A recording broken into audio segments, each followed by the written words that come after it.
John Mirren मुंडा आदिवासी किसान मजदूर party केंद्रीय अध्यक्ष, वर्तमान में जिला परिषद जितमा।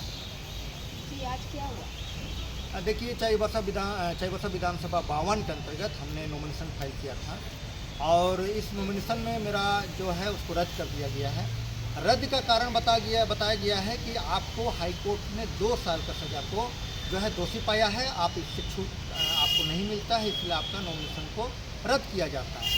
लेकिन हम इस मीडिया के माध्यम से कहना चाहते हैं कि 2024 का लोकसभा चुनाव इसी निचला कोर्ट का 2 साल का सज़ा हमने हाई कोर्ट में गए तो वहाँ पर आदेश पारित हुआ और उसी आदेश के तहत हम फिर उड़ीसा चले गए। यही 2024 का लोकसभा चुनाव में क्योंझर जिला से हमने विधानसभा चुनाव लड़ा, यही 2 साल का आदेश पर।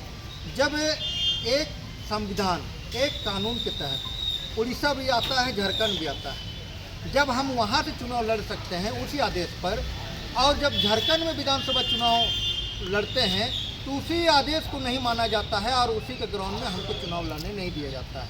यह दुख का बात है कि पश्चिमी सिंहभूम आज भी गुलामी का हालात पर जी रहा है। यहाँ पर लड़ने वालों को चुनाव लड़ने नहीं देने का मंशा है। यहाँ पर टाटा और रुंगटा का राज चलता है।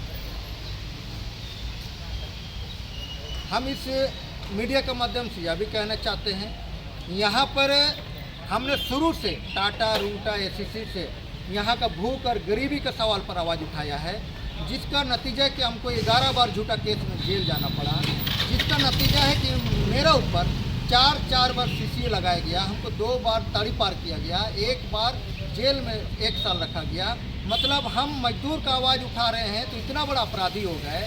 और यहाँ बड़का अपराधी जो है ना खुलेआम घूम रहे हैं, वो आयरन ओर का लूट कर रहे हैं, उनके ऊपर कोई कार्रवाई नहीं होती। बालू माफिया भरे पड़े हुए हैं, उनके ऊपर कोई कार्रवाई नहीं होता है।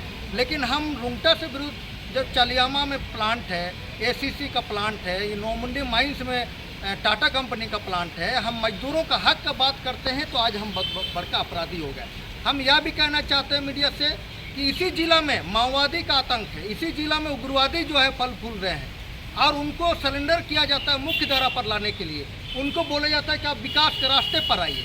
और हम संविधान को मानते हैं, हम चुनाव प्रक्रिया को मानते हैं, और जब इसके लिए आवाज़ उठाते हैं तो हमको माओवादी से भी बुरा माना जाता है और उस हिसाब से मेरा ऊपर ये कार्रवाई होता है। कहने का मतलब है कि यहाँ पर आप हथियार उठा करके यहाँ पर डीसीएसपी के पास हथियार सरेंडर कीजिए और 15 लाख 1 करोड़ का इनाम अगर है तो आप उसका लाभ लीजिए। लेकिन लोकतंत्र को मानने वाला आदमी को कोई इज्जत नहीं होता है, उसको चुनाव प्रक्रिया में जाने से रोका जाता है। हम कहना चाहते हैं कि आप एक तरफ बोलते उग्रवादी खत्म हो और दूसरा तरफ उसी उग्रवादी को बोलते हैं कि आप सरेंडर नीति कीजिए।